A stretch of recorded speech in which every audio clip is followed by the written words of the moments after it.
Right, can you hear us now?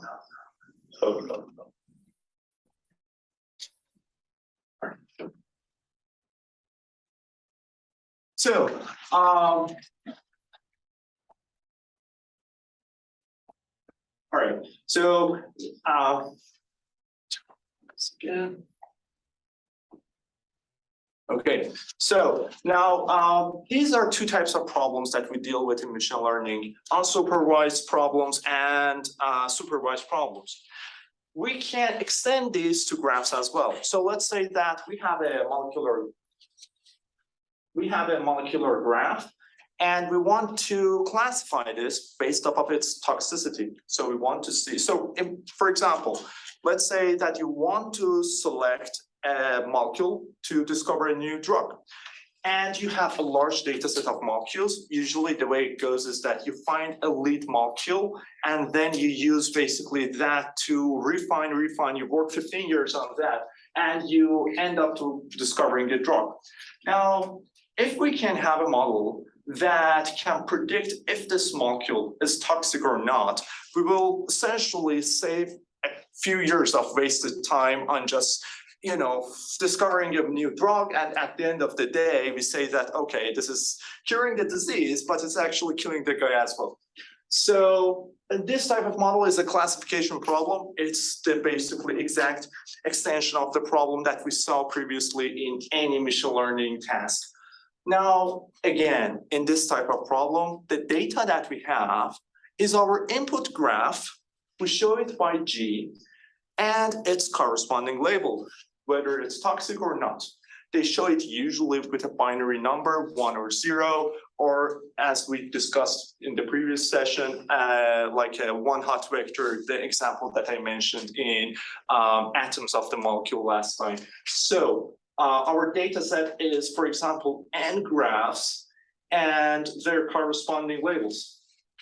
Now, in graphs, we could extend those regression and classification, but there are some problems that are only happening in graphs. So we have two types of problems: one that deals with a data set of graphs, and one that only looks at the single graph. So for example, we have Twitter, which is a type of social network. It's a large graph. It shows connections between users, and each user is a node in that graph. And it's all single graph. So whatever method you want to implement, whatever task you want to do on the graph of Twitter for recommending content, for example, you need to do it within one graph. So it's not possible to do that with the typical machine learning, basically, algorithms that look at data independent from each other. So there are 4 levels of tasks on graphs. We have a graph level task that we discussed. Sometimes you need to learn something about a cluster of nodes in the graph. For example, a community detection problem. You call it a subgraph level problem. And sometimes you want to learn something about edges in the graph. You want to predict some relation between 2 nodes. You call it an edge level problem. And sometimes you need to infer something individual nodes in the graph, learn something about the users in a social network. That's going to be a node level problem. Next, we will go over these basically different levels of problems in graph machine learning. And we will look at examples and different types of graphs you will encounter when dealing with this type of problems. So first, I will start with node level tasks. The most important problem that you deal with in node level tasks on graphs is node classification. So in this type of problem, you have a single graph. You have nodes of this single graph. You have all the connections on this single graph. So you have access to those either when you train it, or both when you train it and when you test it. But when you train your model, you only have access to attributes for a subset of nodes that we call the training set. So here on this graph, I know the attributes for these nodes, and I want to infer something from these other ones. So mathematically put, we have our training data set, the set of all nodes, we call it V, the set of all edges on the graph, we call it E, and attributes for nodes U that are a member of A, which is a subset of nodes in the graph. Now, an example. A few weeks ago, Elon Musk was trying to buy Twitter, and everyone was talking about that on the news. And after a couple of weeks, he said that, oh, there are a lot of these basically accounts which are fake. So maybe 20% of Twitter accounts are fake. So I'm not going to pay that much basically by Twitter. Okay. I mean, I don't care who was right or who was wrong, but this is a classical basically problem of node classification, the solution for that. So the way to approach this problem is that, let's say that this is the Twitter graph. And these are individual users, and these are the connections if two people are connected or if someone is following some other account or something. So let's say that for a subset of these users, we have done some analysis and we have figured out if the network, if basically that account is fake or not. So let's say that I know this is, for example, Elon Musk's account. So probably this is a real basically account. So this is not a fake account. I found that for subset of network, and then I train a model to figure out what's going on with other nodes in our basically social network. Now, there are multiple strategies to solve this type of problems. One is called Homophily, the other one is called equivalence, and the other one is called Heterophily. In all these strategies, what you do is to, instead of looking at each account individually with their attributes, like let's say the age of the account, the basically type of interest that they have on their profile, or so on and so on and so forth, you look at the connections between these nodes. So you don't look at the nodes individually. So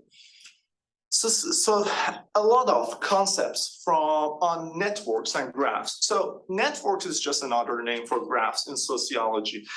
And since a lot of early work on graphs was done in sociology, on their studies, there are lots of essentially words migrated from that type of field. So here, for example, here is an example.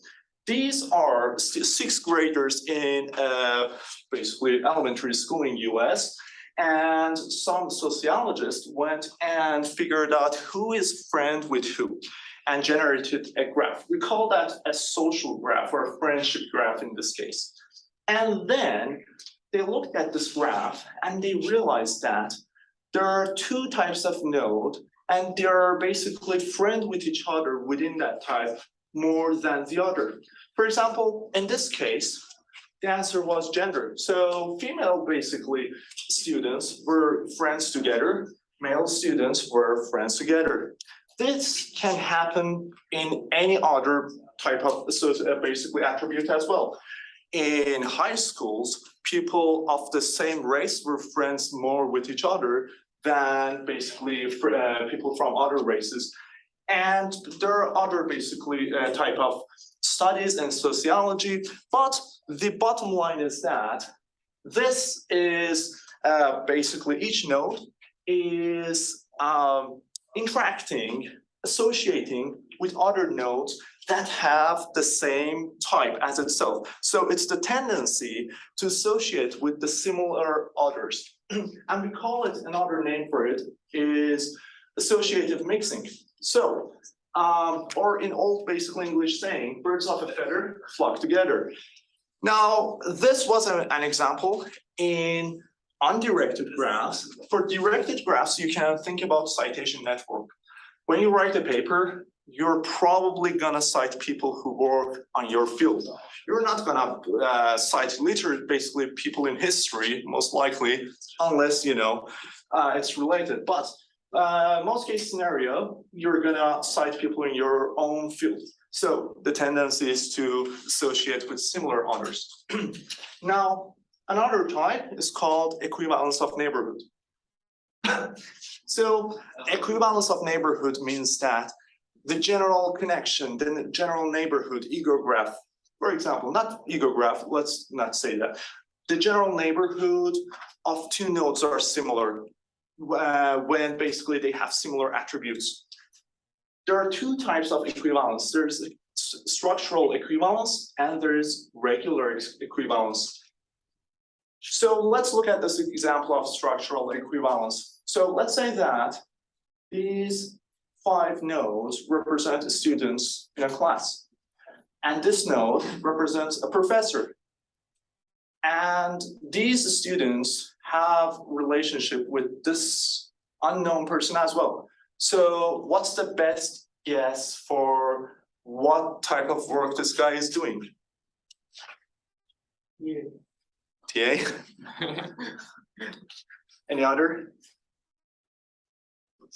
Professor. Yes. So you basically made an inference that you predicted this guy is a professor because it has similar neighborhoods as this other guy. So nodes that have similar attributes have similar neighborhoods. That's called structural equivalence. Next, we have regular equivalence. Let's say that, let's look at these two structures. These are two separate parts of a graph. And the graph continues from both ways.